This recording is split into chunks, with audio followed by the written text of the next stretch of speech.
Sebab saya pesan orang yang tak pergi masjid, yang tak pergi surau, jangan marah orang pergi masjid pergi surau.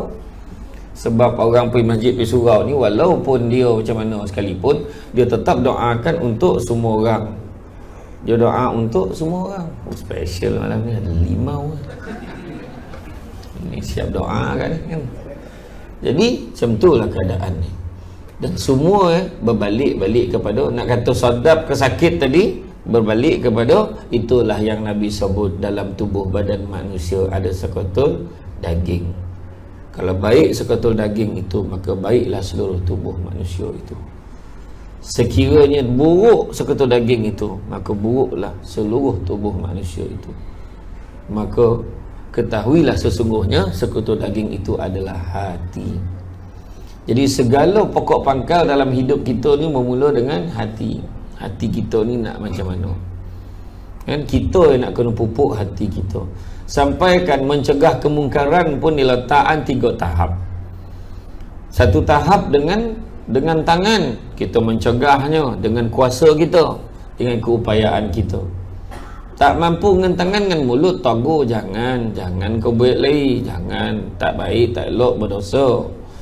Dan yang paling tidak pun yang last sekali, dengan hati. Dengan hati supaya kita tidak mengulangi perbuatan orang itu. Jadi dengan hati itu adalah selemah-lemah iman. Jadi daripada lemah tu nak kena kuatkan hati juga. Nak kuatkan hati. Dalam hidup kita, kan kita ni kadang-kadang dah terlampau biasa. Buat benda-benda tertentu jadi benda yang tak elok, biasanya jadi elok pula bila dah biasa. Benda tak elok jadi elok, benda elok jadi janggal. Benda tak elok jadi elok, main nombor. Elok lah rasa sebab tak ada apa, okey ya. Kan tak ada apa, tak ada rasa bersalah pun main nombor, okey ya. Mengacau nak darah lalu ke bus stop kan, tak ada hal, dah biasa. Kan? Tak semayang dah biasa, tak ada hal. Macam tu lagi. Kan? Jadi makna kata benda dah dilazimkan dalam hati tu, benda tu jadi biasa. Tu masalah dia. Tu sebab kalau orang yang dah lama tak semayang, tiba-tiba semayang, jangan kita membiasakan cakap buang terbiat. Buang terbiat orang tua ni nak mampu tiba-tiba semayang. Cuba kita cakap dia bukan buang terbiat, tapi buang tabiat lama, nak ganti tabiat baru. Macam tu. Alhamdulillah tabiat baru tu lebih baik daripada tabiat lama. Selama ni dia tak tolong bini dia, hari tu dia tolong. Ni apa benda nak ke orang tua ni tiba-tiba tolong ni. Abang nak apa baik abang cakap. Kalau tak ikhlas baik tak payah. Jangan. Bukan macam tu cara kan. Tu sebab pupuk tadi, masaj tadi. Iman pun problem tu kalau orang tegur macam tu. Sebab kita dah terlampau biasa bersangka tak baik ke orang. Ni tiba-tiba datang surau ni mesti nak kenduri ni. Dia dah biasa bersangka dalam hati macam tu. Dan orang yang tak dengar tu pula jangan kecil hati, memang ia pun dah lama tak datang. Jadi sekarang ni kena pastikan jangan macam tu tak nak datang lagi, dah macam tu pula cakap. Salah kita yang selama tak datang. Tetapi kita kena kuatkan hati kita ni. InsyaAllah lepas ni aku berazam untuk istiqamah, pergi surau, pergi masjid, pergi rumah Allah ni. Macam tu. Sebab dah terlampau biasa buat benda yang tak baik. Manusia ni selalu menyebut 3 perkara tapi buat 3 perkara.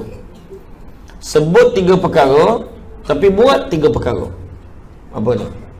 Dia sebut dia hamba Allah tapi dia tak ikut pun perintah Allah. Itu pertama.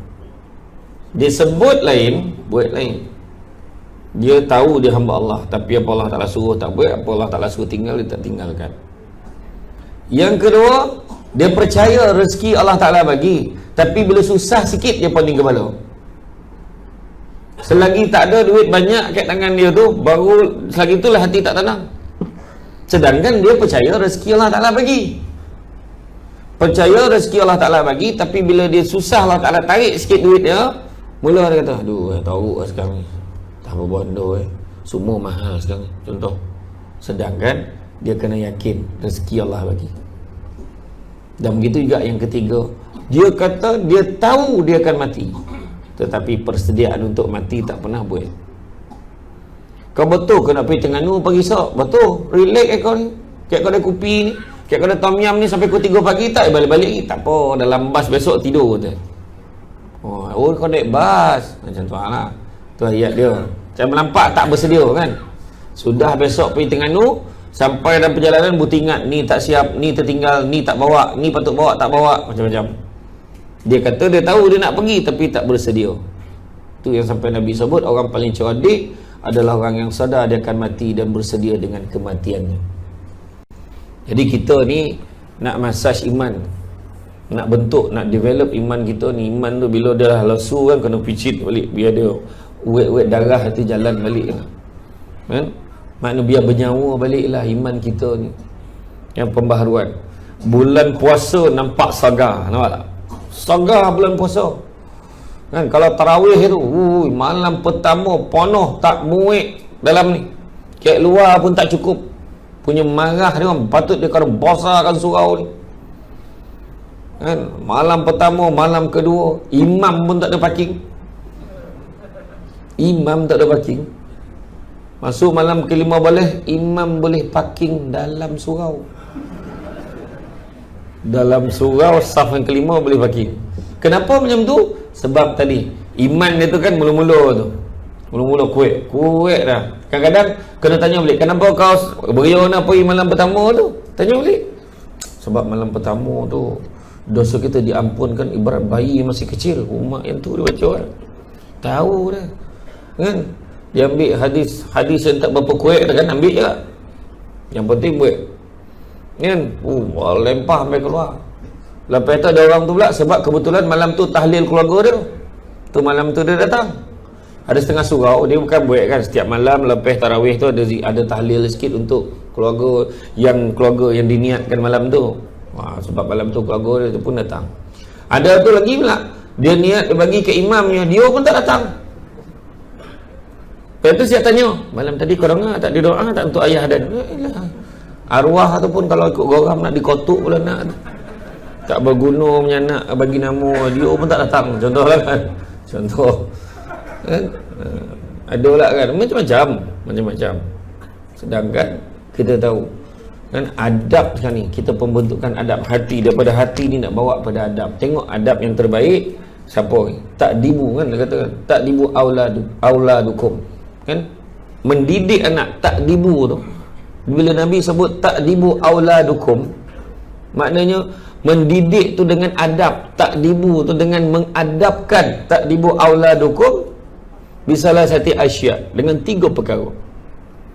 Apa dah? Yang pertama, bihubbi Rasulillah sallallahu alaihi wasallam, dengan mencintai Rasulullah sallallahu alaihi wasallam. Ni budak-budak ni, anak-anak ni. Dan salah satu cara adab, bawa dia datang ke surau, ke masjid dengan majlis ilmu, mudah-mudahan datang perasaan cinta dia dekat Nabi. Yang kedua, bihubbi ahlihi, mengajar dengan mendidik dia supaya mencintai ahli keluarga Nabi pun kena cinta. Tapi nak cinta konolah tahu siapa dia nak cinta tu. Saya tanya, nama isteri Nabi yang dia tahu Siti Khadijah, Aisyah, 2 tu lah. Yang lain tak tahu. Anak Nabi siapa? 7 orang tu siapa? Lepas tu cucu dia siapa? Hasan Husin. Jadi kita kena tahu, yang ni. Yang mana dikatakan ahli syurga bersama dengan Nabi. Dah tontu punya, confirm kita kena sayang ahli keluarga Nabi ni. Dan juga yang ketiga, biqiraatil Quran. Kan? Yang ketiganya dengan Al-Quran. Tu sebab beryoyo orang dulu-dulu. Toruk macam mana pun lah mak ayah kita susah, dia tetap wajibkan anak api ngaji. Jalan kaki jauh, pergilah rumah guru kau mengaji. Kan? Betul tak? Kan dalam beranda tu kan, dia setelah dewasa kan, apa kan, disuruh mengaji kan, ada kan dalam beranda itu, pagi dan petang jangan kau selang, ada beritahu suruh mengaji. Orang dulu walaupun tak faham suruh ngaji, tapi kita ni yang dah datang majlis ilmu konolah faham kan. Asyik ngaji yo, ngaji dah tua dah, kita ngaji lagi tapi tak faham.